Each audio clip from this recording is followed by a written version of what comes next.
Welcome to the Mike Litton Experience Podcast. Mike has over 31 years experience in real estate, finance, and investing. He's passionate about being a father, a teacher, a realtor, an investor, and a leader. Everyone has a story, and our passion is to help them tell it. And now, introducing the host of the Mike Litton Experience, Mike Litton. So what can you expect from the Mike Litton Experience? You can expect stories that will inspire, motivate, advice that will sharpen your focus, and expert information on real estate, finance, and market conditions. ChristyLoiacono, thank you so much for being our guest on the Mike Litton Experience. Like we talked about before we hit record, everybody has a story, and our passion is to help them tell it. So with your permission, we're going to start with where you were born, go all the way up to today. And then we want to talk about what IFLY Oceanside is doing. You know, you guys are doing some amazing work, and I want to make sure that we highlight that for our listeners. So thanks for being here. Thank you very much for having me. I appreciate you inviting me out. I'd love to share what we're doing. So where were you born? So surprisingly enough, I started off on the East Coast. I was born in Baltimore, Maryland. Yeah.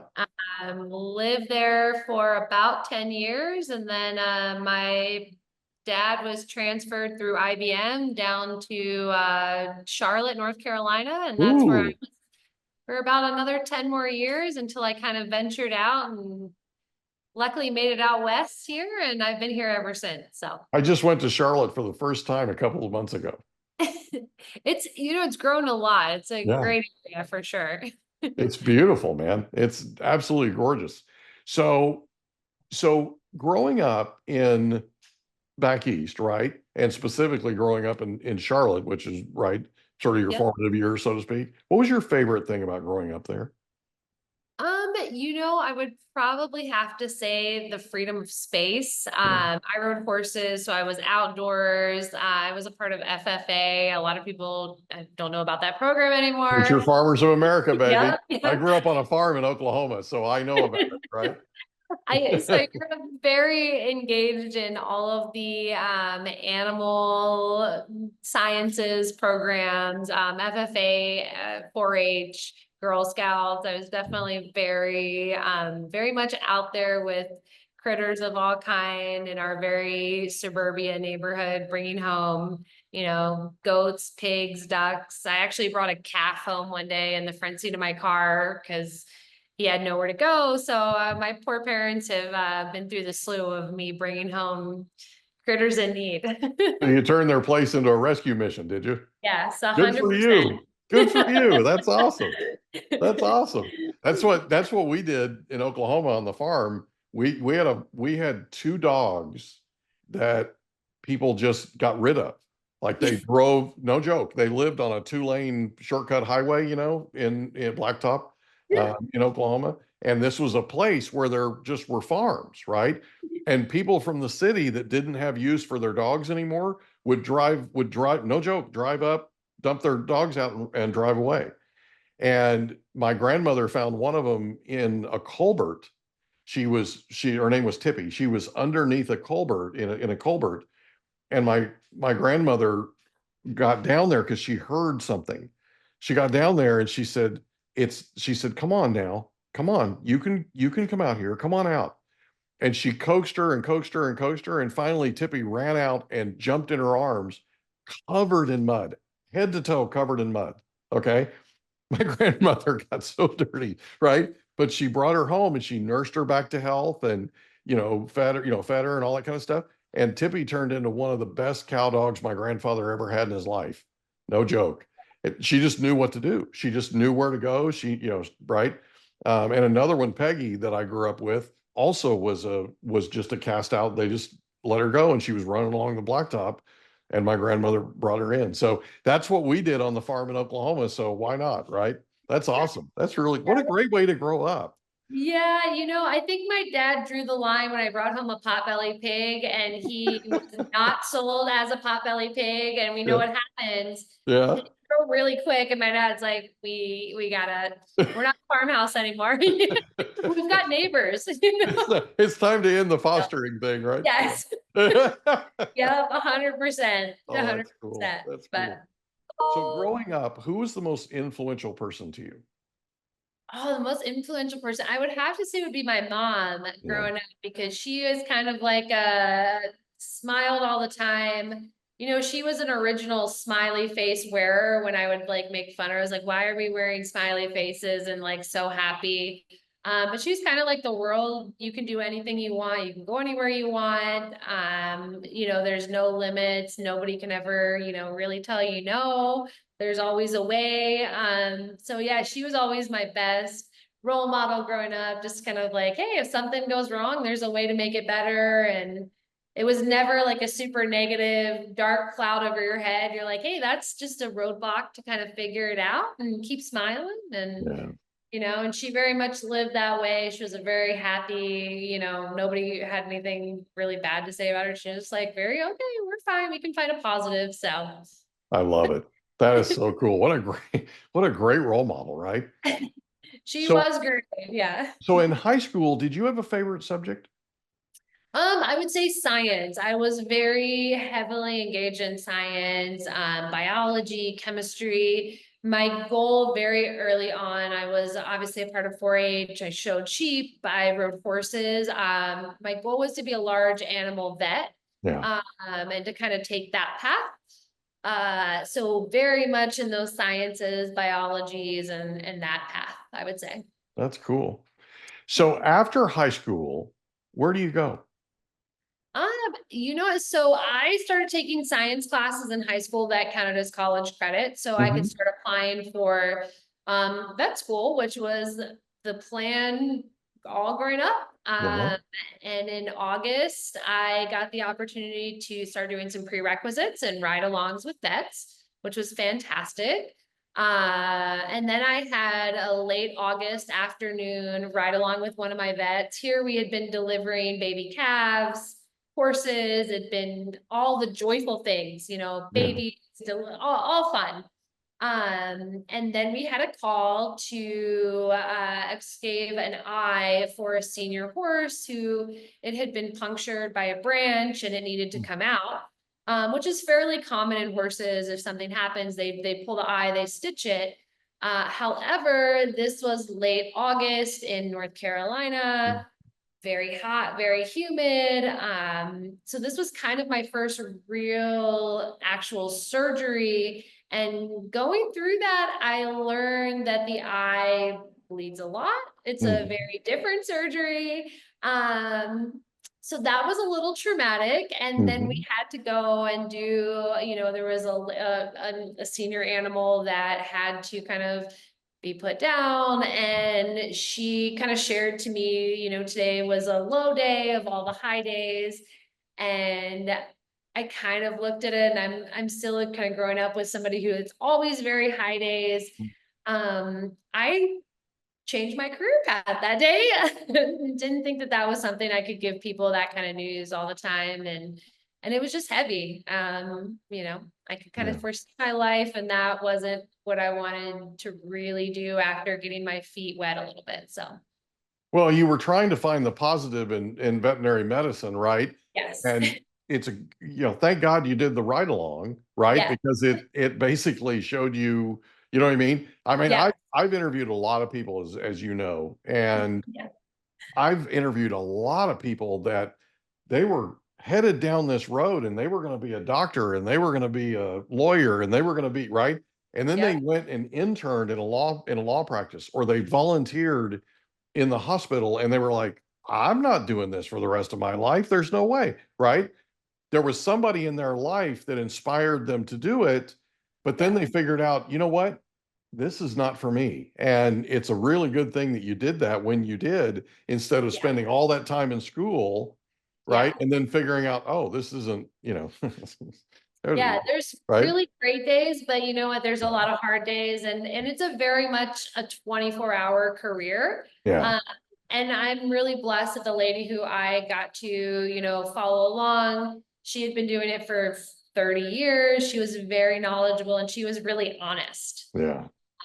Which I appreciate that. Like, and I'm still friends with her now today on, social media, and she's still a vet. She's still hustling it, but I see kind of her life really, that's her life and that's her life. Yeah. That's why we volunteer when we have an opportunity Yeah. to have interns follow us around. Right. Yeah. And almost all of them follow me around. And afterwards they're like, I couldn't do this for all the money in the world. Yeah. How in the world do you, right? And it's like, well, you don't do it for money. You do it because you love it. Right. Yeah. It has to be something that you're passionate about, and you have to be willing to take the positive with the negative, and right. And every once in a great while, we'll have somebody that will come in and they'll go with me. And at the end of it, I keep expecting them to go, you're nuts. I'd never be able to, right? And they look at me and go, I have to do this. I have to, right? And it's like, you can see it. There's a light that goes on and they get it, right? Yeah. And that's, it's cool. So, okay. So you decide to pivot. Yep. Where do you pivot to? So, I had a really good friend. His mother was running the marketing program for the Bruton Smith Raceway, which is no longer Ooh. that in North Carolina. Yeah, they have lots of raceways in North Carolina, baby. Which is now known as NASCAR, right? Yep, it's now known as Charlotte Motor Speedway. Yeah, exactly, right. So I got into working with her pretty much right around the same time and started doing kind of into like soft marketing. I went to school at University of North Carolina, so right down the street, not far, not the University of North Carolina, UNCC, University of Charlotte. Yeah. So I'm very proud of that. I know it's not that other school. It's beautiful though. It's beautiful. Yeah. It really is. It's a beautiful campus. It was close to home. My parents loved it. I still was able to do the horse and the animal things. My barn was 20 minutes out. Yeah.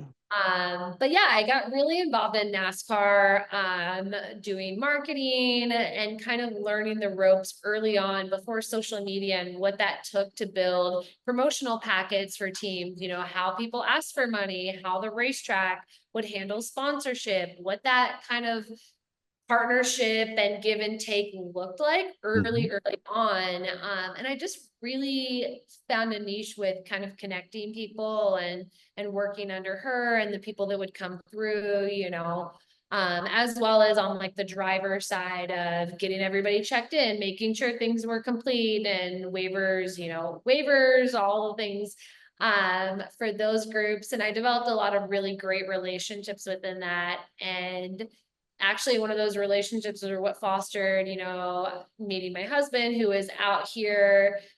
His family was from San Diego and they had an account with Jeff Gordon Racing, and he was the creative director for JGI. So he was kind of doing remote work early on, which still seems a little crazy back then that people were still working so far across the country. Yeah. And yeah, I finished up my stint with NASCAR and school, and ended up kind of coming out here to do some marketing and production work with them, and had a really successful kind of transition from NASCAR to working on production sets and different shows, and had a few series. So that was a really cool kind of transition to that. And that brought me out here to the West Coast, which I love being here. It's really, really great. So you worked in TV? I did, yes. So wow, good job. NASCAR, I worked in TV for a little bit. I wasn't on TV. I worked in the back end, mostly production management, making sure, again, just contractual.